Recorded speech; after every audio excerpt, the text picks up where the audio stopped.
Joining us now to talk a little bit more about how we deal with this with folks that are not happy about this morning, Dr. Laura Gabayn is here, and an expert on relationships. And I got to tell you, there are a lot of folks, Laura, I would imagine in your world as well, that are kind of on the other side of things here and dealing with friends and family. I mean, it's a tricky mover.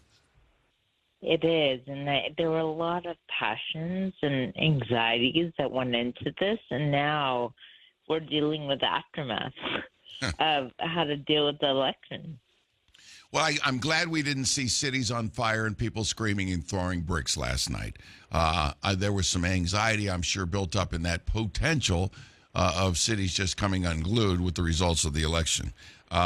So when we're entering the holidays now and people are getting back to work, and it's going to be a big day for so many of America, 70% did not like the direction this country was going in and spoke loudly about it. It looks like the House and the Senate as well are coming towards the Republicans. But we're going to have to deal with each other and move forward. And, so your thoughts on, is politics becoming a friendship deal breaker, do you think, or no?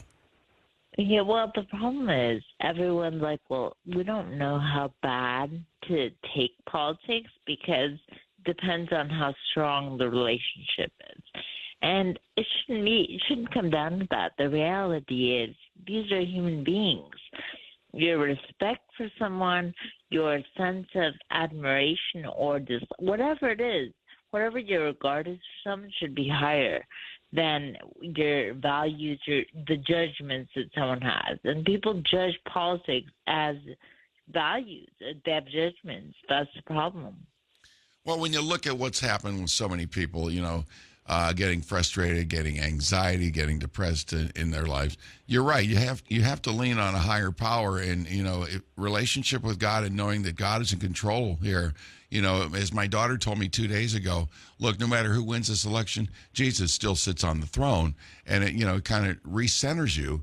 And if you lose sight of that and don't have that relationship or that rock to sit on, I think we're all out there swimming in uncharted waters and stormy weather. So at the end of the day, we've got to be bigger than just a political matchup.